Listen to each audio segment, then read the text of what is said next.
Olá, tudo bem? Sou Tayana Macedo. Tenho uma imensa satisfação de poder fazer parte com vocês deste momento importante, que é conversar sobre compliance para tantas pessoas capacitadas na área de contabilidade. Fico muito feliz de poder estar aqui falando no Congresso do Pensar Contabilidade, que sei ser um projeto que vislumbra ultrapassar barreiras e ressignificar tanto a vida de vocês, como a nossa vida, que estamos aqui contribuindo, dividindo um pouco do nosso conhecimento e da nossa experiência em alguns temas. A minha colaboração com vocês é para conversar sobre programas de compliance, programas de integridade e tentar definir e passar um pouco do que seria a diferença de cada uma dessas estruturas.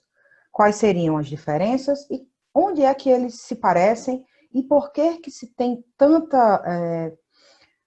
se é tão normal que as pessoas achem que uma coisa significa outra. Então, nosso trabalho hoje aqui vai ser tentar mostrar para vocês essas diferenças. Antes de definir o que seria o programa de compliance e como ele começou, e até traçar as primeiras diferenças entre um programa de compliance e um programa de integridade, muita gente se pergunta, o que é compliance? Um termo em inglês que impacta de uma forma interessante para uns, chamando atenção, para outros, distanciando. Mas o fato é que se você joga no Google, é comum encontrar que compliance vem do verbo em inglês to comply, e que quer dizer cumprimento. Assim, compliance, sem uma tradução específica para o português, teria o sentido de conformidade, de adequação. Tendo dito isso, baseado numa tradução, isso para o Brasil, mostrado que essa palavra, que muitas vezes pode causar um impacto de espanto, ou distanciamento, ou despertar algum interesse por ser uma palavra estrangeira, na estrutura de um programa de compliance, ela pode ficar resumida. Se nós olharmos para o programa de compliance, observando especificamente a necessidade de conformidade, a gente reduz muito a abrangência do programa. Mas para início de conversa, compliance seria então essa palavra que vem de um verbo em inglês e que para o Brasil pode ser conformidade ou adequação. Buscando falar um pouco mais, Vanessa Alessi Manzi, ela explica que compliance é o ato de cumprir, de estar em conformidade e executar regulamentos internos e externos impostos a atividades da instituição, buscando mitigar os riscos atrelados à reputação, regulatório, legal. Isso significa que o compliance ele é uma ferramenta que busca a adequação regulatória, normativa, legal, com base em mitigação de riscos. Se observarmos o compliance puramente como adequação por adequação, deixamos de observar a necessidade de uma verificação de riscos, de mapeamento de riscos para planejamento estratégico da organização. Começando a falar especificamente sobre o programa de compliance, e quando a gente traz a ideia de programa, nós temos a noção de um sistema. Muitas pessoas, inclusive, entendem ou equivocadamente acham que o programa de compliance é um programa de computador. Exatamente porque essa expressão programa, ela tende a nos levar a uma ideia de estar atrelado a algo informatizado. O que importa dizer é que o programa de compliance ele é um sistema de políticas e controles. Ou seja, posso utilizar ferramentas tecnológicas para implementar um programa de compliance, para trazer esses controles e para implementar essas políticas? Posso. Mas não necessariamente eu precise fazê-lo. E aqui eu faço um recorte para uma pergunta que é constante. Todo tipo de instituição, todo tipo de empresa, seja órgãos públicos, sejam setores privados, todos eles precisam de compliance?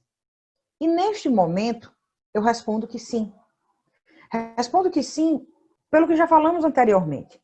O fato de que o compliance é uma atividade que busca, mitigando riscos, adequar, possibilitar a adequação e a conformidade legal ou regulatória, Significa dizer que as organizações, ou inclusive eu, pessoa física, ou eu autônomo, ou eu profissional liberal, tenho os meus riscos específicos e os meus riscos peculiares.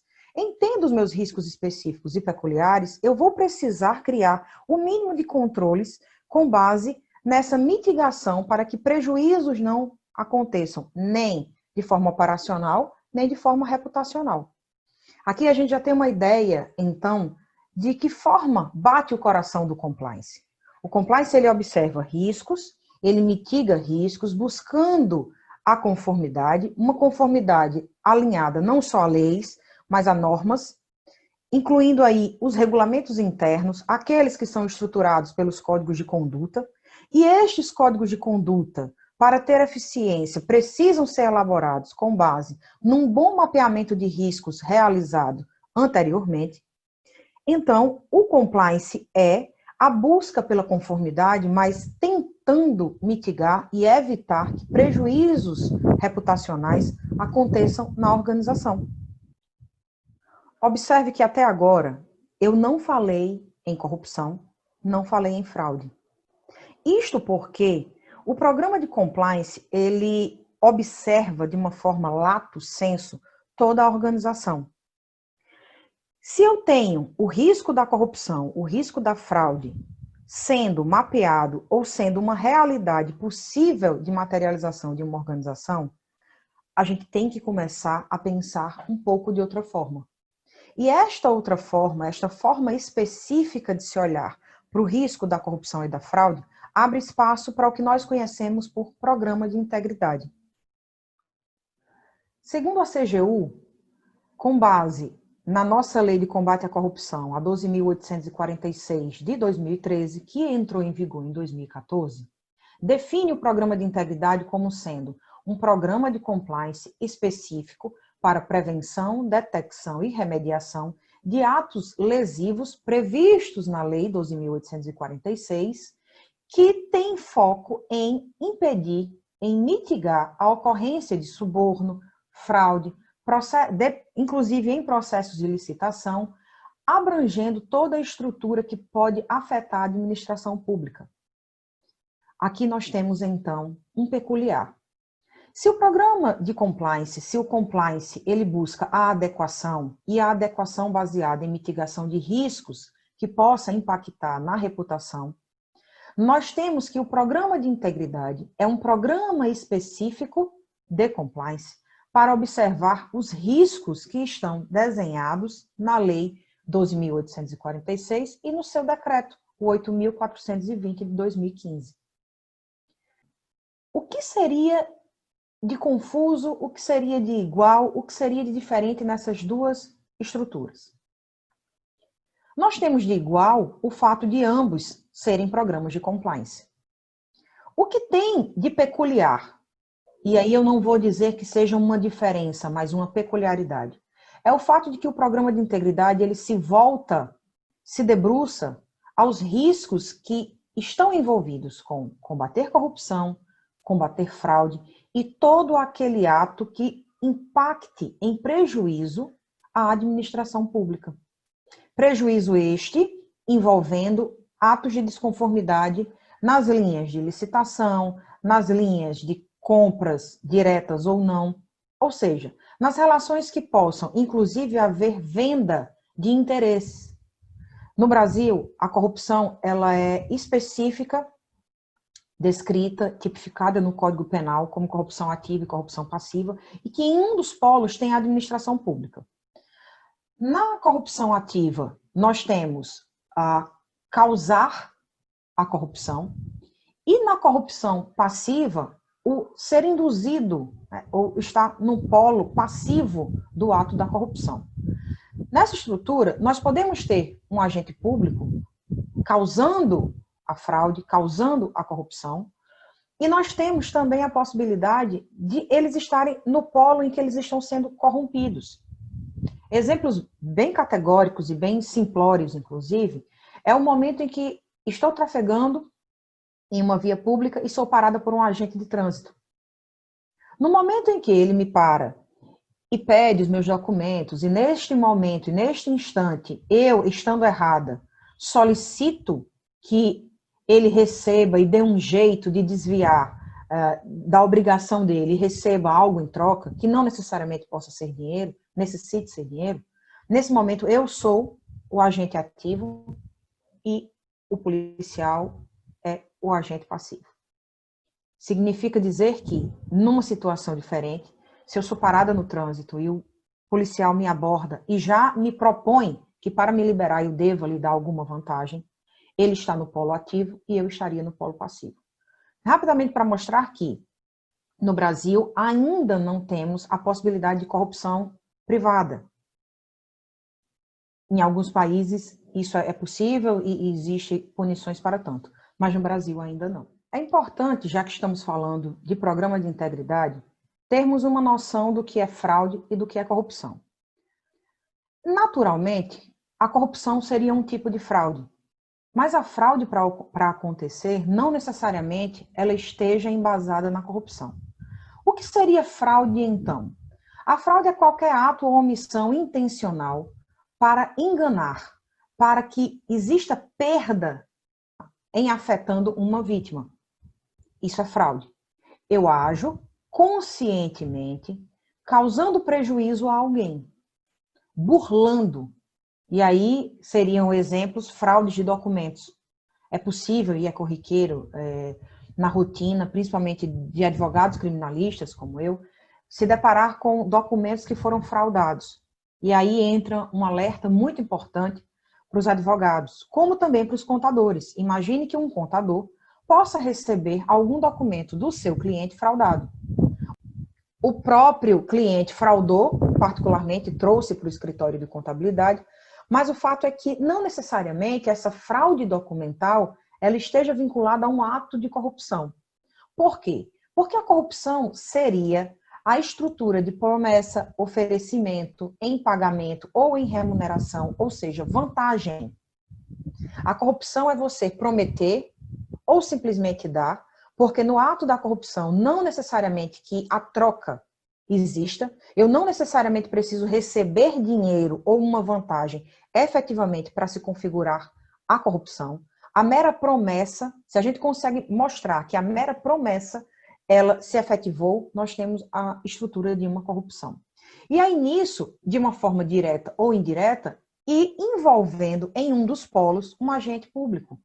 Então, fraude é um ato intencional que, feito por alguém, engana e causa prejuízo a um terceiro. Na corrupção, nós temos o ato de efetivar a vantagem ou prometer a vantagem, e nesta efetivação ou promessa de vantagem, que lembro, não necessariamente seja dinheiro, nós temos comumente o ato da corrupção com troca de favores. Em alguns lugares, é possível que a corrupção haja entre setores públicos, o parente de uma pessoa de um órgão público recebe um benefício de um outro servidor público em um outro órgão. Isso é um modelo de corrupção. Então, nessa estrutura de promessa efetivamente concretizada ou não, nós temos a corrupção. Lembrando, mais uma vez, que no Brasil o ato da corrupção só existe na forma em que nós tenhamos um servidor público ou um agente público envolvido. No estudo da fraude, especificamente, e aí não necessariamente da fraude, nós conseguimos ver esses exemplos em outras estruturas. Se eu vou analisar o crime, se eu vou avaliar outros tipos de ações humanas, mas nesse momento eu vou tratar da fraude, utiliza-se muito algumas estruturas, inclusive a CGU aborda dois modelos, a pirâmide da fraude e o diamante da fraude. Existe uma evolução desse estudo que seria o pentágono da fraude. E por que eu trago esse ponto especificamente? Porque quem for, porventura, tiver interesse em se aprofundar no estudo dos programas de integridade, vai ter que entender como é que a fraude e a corrupção acontece. E uma boa ferramenta para analisar o fator humano, porque veja, quem causa a fraude e quem causa a corrupção, ou está atrelado no movimento de fraude e corrupção, é o ser humano. Nós não temos uma máquina fraudando se o humano não agiu na máquina. Por essa razão, para entender este ser humano, é importante que nós tenhamos alguns parâmetros. A pirâmide da fraude, ela nos traz 3 pontos, que seria a pressão que a pessoa recebe para conseguir cometer a fraude, racionalização, ou seja, justificar que a fraude vai acontecer por uma razão, então ela cria uma lógica para que isso aconteça, e a oportunidade. Então, sob uma ótica de pirâmide da fraude, nós observamos o ser humano agindo sobre 3 estruturas. Evoluindo para uma outra complexidade, nós temos que, dentro da ideia do diamante da fraude, além da pressão, da oportunidade e da racionalização, nós temos a capacidade. De que forma, tecnicamente, aquela pessoa consegue movimentar a estrutura para que a fraude aconteça. E veja que, nesses modelos, eu também posso pensar sobre uma ótica de corrupção. Estrutura-se a ideia da fraude, porque a corrupção é um tipo de fraude. Mas observe que a fraude ela ultrapassa essa barreira meramente da corrupção. O pentágono da fraude, ele nos traz um item a mais, fora os anteriormente já citados. Nos traz agora a disposição ao risco. Por que é importante a gente ter esse lembrete da disposição ao risco?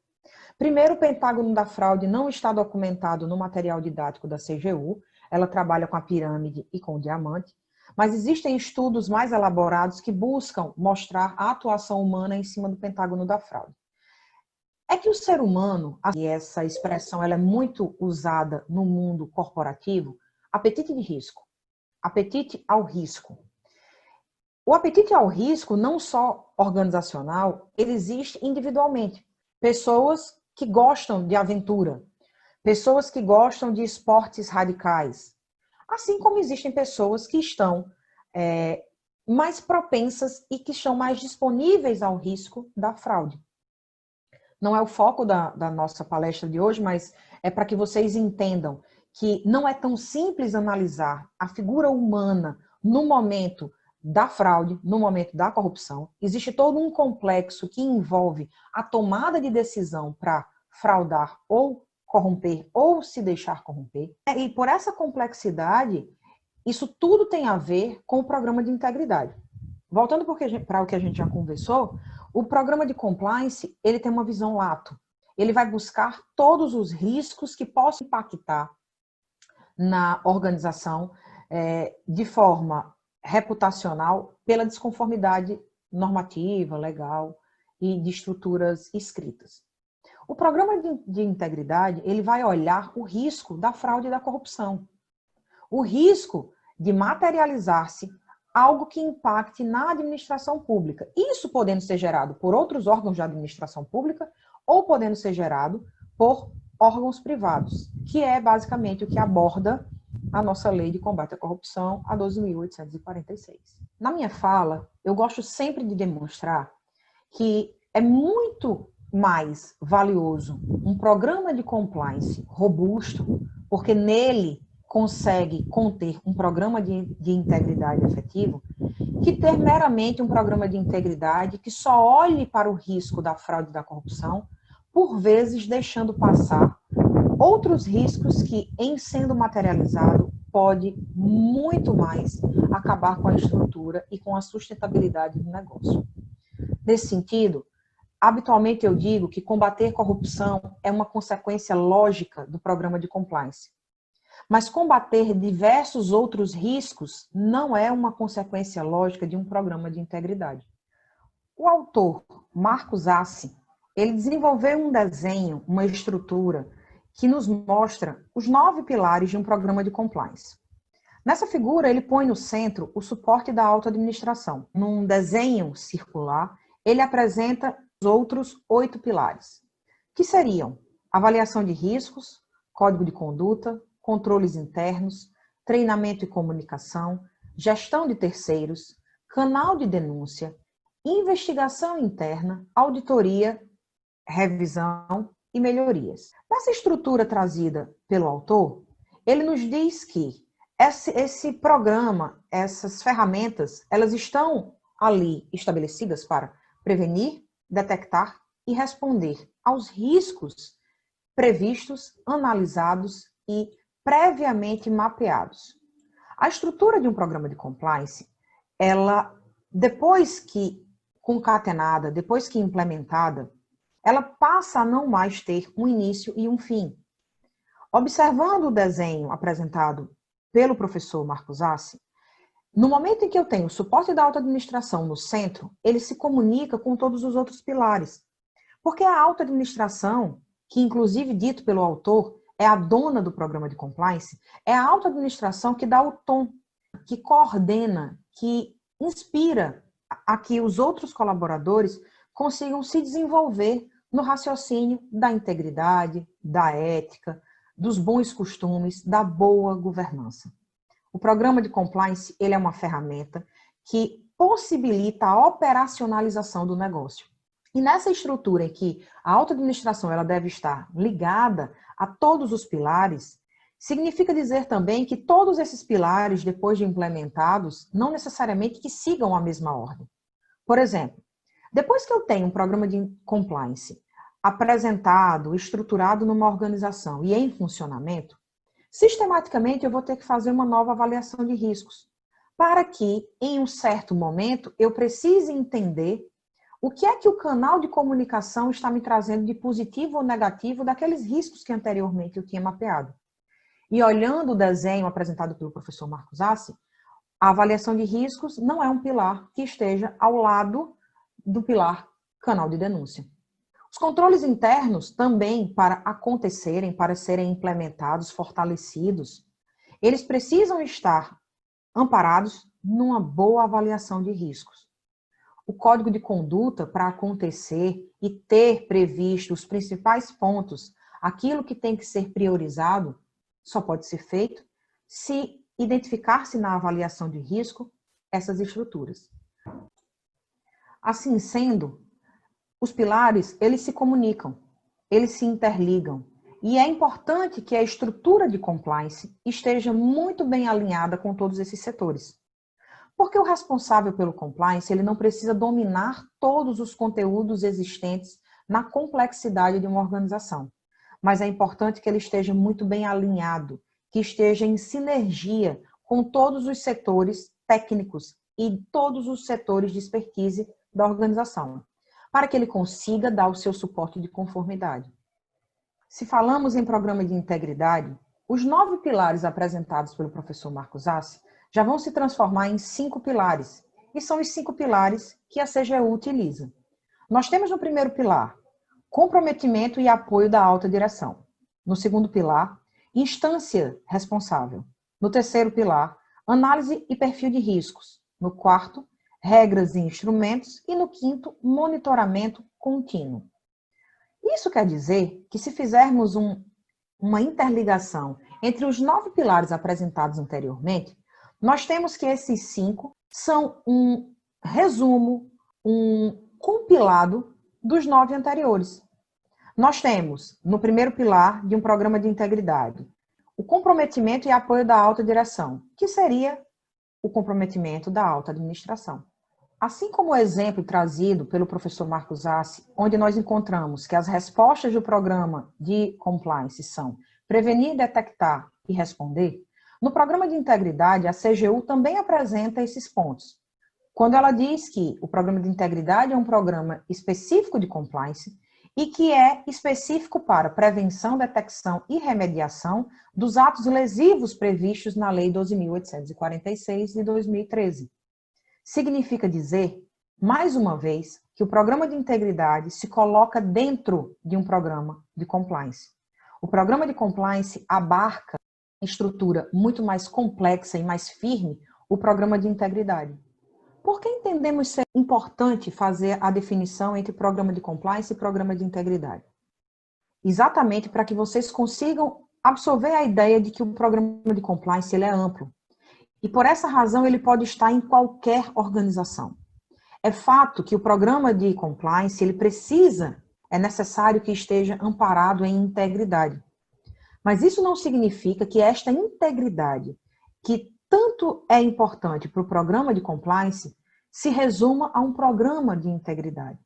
A diferença dessas duas estruturas é mostrar que o programa de compliance, ele é lato, ele é macro, ele tem uma visão ampliada e o programa de integridade, ele tem uma visão objetiva, com base em riscos específicos. Se a empresa para a qual você presta serviço não se encaixa ou não precisa especificamente se preocupar com um programa de integridade aos moldes do que apresenta a CGU, por exemplo, e aos moldes do que pede a nossa legislação, muito possivelmente você não vá gastar tempo, energia e recursos implementando um programa de integridade. Porém, é importante que você tenha e oriente as organizações às quais você presta serviço ou nas quais você trabalha, que tenha um programa de compliance. Porque esse programa de compliance, ele pode destinar um pequeno item dele, um pequeno ponto a observar os riscos previstos pela 12.846.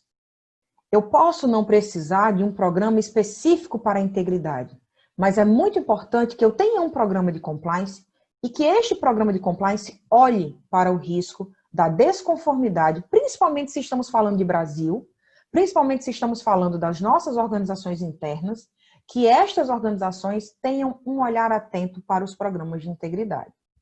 Por que eu me refiro aqui às empresas brasileiras? Porque nós temos empresas que se relacionam com o mercado externo. E em se relacionando com o mercado externo, vai estar sujeito a outras legislações. Por exemplo, como o FCPA, que é uma lei americana que combate a corrupção. Isso significa dizer que tanto a lei americana como a nossa lei brasileira, ela tem extraterritorialidade. Assim, crimes cometidos fora do nosso espaço geográfico, por qualquer razão que está elencado na lei, pode sofrer investigação e, consequentemente, em algum momento processual, ser punido por desconformidade. Tanto empresas brasileiras que possam afetar leis estrangeiras, como estrangeiros que possam afetar as leis brasileiras. Ou programa de compliance ou programa de integridade, nós temos alguns benefícios importantes para justificar a necessidade de optar por um ou por outro, ou por ambos. O primeiro seria a redução de riscos. Veja que os dois programas objetivam mitigar riscos. No segundo ponto, seria a possibilidade de redução de penalidades. A Lei 12.846, o FCPA e o KBA, que é a lei do Reino Unido, são normas, assim como tem outras no mundo, são normas que estabelecem punições para desconformidades. E aqui nesse ponto, nós estamos falando no Brasil sobre programas de integridade. O fato de ter um programa de integridade, um programa de compliance robusto, que abarque todas essas possibilidades de riscos, e sendo provado que esse programa é eficiente, eu consigo, porque está com base na lei, eu consigo reduzir penalidades. O programa de compliance bem estruturado e bem documentado, porque nós não temos como falar em programas de compliance e de integridade sem documentar, porque daí eu não consigo provar que ele existe. Então, essa documentação me faz mostrar para os órgãos competentes, para os órgãos de controle externo, principalmente, quem foi responsável pela desconformidade. A nossa lei e demais leis apresentam a responsabilidade objetiva da administração privada, ou seja, das empresas com relação aos atos de corrupção, por exemplo. Essa responsabilidade objetiva significa dizer que eles respondem independente de culpa. O programa de compliance ele consegue mostrar quem teve a culpa e, em provando de quem foi a culpa, mitigar, reduzindo a responsabilidade objetiva da auto-administração e dos órgãos que estruturam a organização. Um outro ponto seria de relevância, seria a responsabilidade do gestor.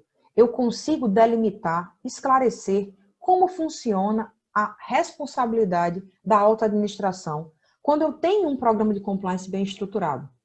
Entendendo que para ter um programa de compliance bem estruturado, eu preciso também entender de outras estruturas. Eu preciso entender de ferramentas como as 3 linhas de defesa, que muito bem apresentam a atuação de cada estrutura dentro da governança. Então, trabalhar compliance é saber que eu preciso dar as mãos para diversas outras estruturas, diversas outras expertises. Um outro ponto seria a redução da perda de receita. Ninguém melhor do que contadores para entender quais são os controles eficientes para se analisar a perda ou ganho de receita. E eu consigo fazer isso muito bem alinhado dentro de um programa de compliance. Aqui eu faço um recorte para que algumas pessoas entendam que controles internos, auditoria, gestão de risco, vive sem compliance. Mas o programa de compliance, ele não existe sem essas ferramentas. Há quem ache que compliance é uma palavra nova para controles. Não é. O compliance é uma somatória de ferramentas que, juntas, somadas, conseguem garantir à organização uma credibilidade maior e uma sustentabilidade, mas porque estas ferramentas se complementam. Faltando uma dessas ferramentas, nós não temos como dizer que existe um programa de compliance ou que este programa de compliance seja efetivo. Um outro ponto que é vantagem em ter um programa de compliance é a reputação. Agrega valor reputacional as pessoas entenderem que uma organização é bem organizada, lhe trazendo inclusive as respostas nos momentos certos. É fácil, ou pelo menos diminui a dificuldade em escolher os pontos de investimento de uma organização, se eu tenho um programa que me mostra claramente quais são os melhores lugares, quais são as maiores desvantagens, quando eu consigo analisar, e a ferramenta SWOT é muito utilizada no programa de compliance, quando eu consigo analisar os pontos internos e externos. O que eu tenho de vantagem e desvantagem, ameaças, oportunidades, fraquezas, forças. Eu consigo ver isso na somatória de ferramentas de um programa de compliance. Eu consigo ter diferencial competitivo. É importante que a organização dê um passo à frente. E estar em conformidade, ter uma estrutura de compliance, muitas vezes representa em mais que um passo à frente no mercado e na competição. Por fim, e talvez um dos mais importantes, seja o diferencial de sustentabilidade. Se eu tenho uma organização que consegue mapear com facilidade, estruturar sua tomada de decisão em pilares, em pareceres técnicos fundamentados, é muito mais fácil que eu consiga garantir a sustentabilidade do negócio. Já chegando ao fim da nossa apresentação, é importante que fique claro a necessidade de um programa de compliance ou de um programa de integridade. É importante essa estrutura nas organizações, nos ambientes público ou privado, exatamente pelos pontos que já foram apresentados. A credibilidade, a confiança, o diferencial, a efetividade da prestação de serviço. É muito importante que tudo isso esteja mapeado e que esteja protocolado, que esteja formalizado, para garantir que, mesmo que as pessoas mudem, as organizações não percam. Na administração pública, nós temos o princípio da continuidade do serviço público. Esta continuidade só existe porque existem protocolos que devem ser seguidos, independente do gestor público. Na administração privada, nós também temos a necessidade de uma continuidade, porque as organizações não podem simplesmente acabar, porque pessoas não estão mais inseridas naquele negócio. Então, o programa de compliance ele é importante para o setor público, ele é importante para o terceiro setor, é importante para as pequenas e médias empresas, para as empresas familiares, e é importante para as pessoas físicas e para os profissionais autônomos e liberais. Todos nós estamos expostos a riscos, e riscos que podem impactar na nossa reputação. Dessa forma, é muito importante a certeza de que um programa de integridade, um programa de compliance, seja a opção no nosso negócio. Compliance não é algo moderno. Por mais que no Brasil a gente tenha começado a escutar mais falar essa palavra, já nos anos 2000, muito ganhando força depois de 2010, e se estruturando efetivamente após as operações Lava Jato e determinadas outras investigações que surgiram com a Lei de Combate à Corrupção e com outras normativas que possibilitaram investigar mais a fundo e legalmente mais amparado desconformidades de fraudes e corrupção.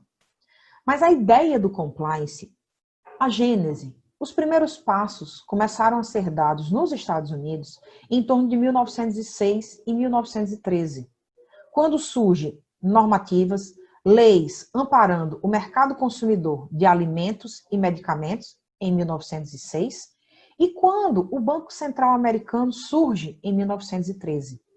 De lá para cá, organizações foram surgindo, legislações foram aparecendo e dando o escopo que nós temos hoje de programas de compliance. Momentos históricos foram importantes, grandes escândalos aconteceram. No Brasil, tudo isso começa a ganhar força efetivamente sob essa ótica de controles e combate a crimes e irregularidades, quando surge a nossa lei de lavagem de dinheiro em 98. Mesmo que nós tenhamos nos familiarizado mais com o termo compliance depois dos anos 2000, depois de 2010, é importante saber que o compliance não chega ao Brasil com a nossa lei de combate à corrupção. É essa a grande importância de entendermos o que é um programa de compliance e um programa de integridade. Se o programa de integridade é um tipo específico de programa de compliance, significa dizer que num desenho, num gráfico, o programa de integridade vai estar inserido dentro de um programa de compliance. O programa de compliance ele vem se estruturando ao longo do século e o programa de integridade vem se fortalecendo ao longo dos anos. A década de 90 foi muito importante a nível mundial para que organizações como a OCDE, ONU, pudesse exigir dos seus países membros uma postura de combate à corrupção. Órgãos como a Transparência Internacional faz estudos anuais mostrando o nível de percepção de corrupção no mundo. Isso significa dizer que a corrupção não é uma coisa do jeitinho brasileiro. A corrupção é um trauma, é um câncer mundial. Observado o mapa apresentado pela Transparência Internacional, nós conseguimos ver que a corrupção ela está entranhada no mundo. Trazer isso para uma responsabilidade unicamente brasileira é uma aceitação de culpa que não só nos pertence. Nós devemos sim combater, criar mecanismos aliados a compliance, a programas de integridade e diversas outras ferramentas para nos livrarmos o máximo possível deste problema. Tendo em vista que a corrupção é um risco e como risco, nós infelizmente não conseguimos anulá-lo por inteiro. Quero muito que vocês entendam este passo a passo histórico para que não repliquem entendimentos de que programa de compliance e programa de integridade são a mesma coisa. Posso sim dizer que o programa de integridade é um tipo de programa de compliance, mas que o programa de integridade ele se debruça sobre riscos específicos, que o compliance não é nada novo, que ele vem se reforçando e se estruturando ao longo do século. Se nós temos aí um marco inicial em 1906 e já estamos em 2020, passaram-se bem mais que 100 anos. Nós não podemos dizer que isso é uma moda. O que nós temos que fazer é pegar dentro da nossa expertise, dentro da nossa realidade, pegar um pouco dessa ideia, se não muito, mas começar conforme o que dá para ser criado e ser estruturado e mudar a cultura organizacional, começando de nós. Compliance, ele é feito por pessoas e para pessoas. Isso significa dizer que ele envolve e impacta e se estrutura com base na cultura organizacional. No que eu entendo por certo e errado, no que eu entendo por ético ou moral, ou não ético ou amoral. Entender que o ser humano é responsável por seus atos significa dizer que nós também precisamos, é da nossa responsabilidade tomar a decisão de estar em conformidade. Espero ter contribuído de alguma forma para o conhecimento de vocês. É importante que tenhamos a noção de que o programa de compliance é amplo, é abrangente. A nossa legislação de 2013, que entra em vigor em 2014, da nossa Lei de Combate à Corrupção, a 2.846, é um ponto importante na estruturação dos programas de integridade, mas não especificamente sob um viés de programa de compliance. E nós temos um momento que não dá mais para voltar atrás.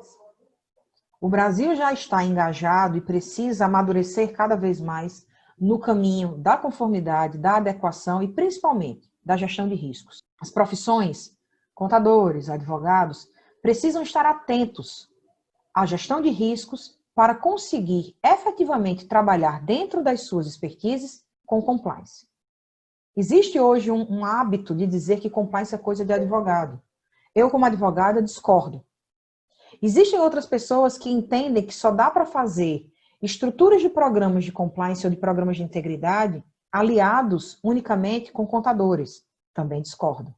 Contadores e advogados são ferramentas indispensáveis ao programa de compliance.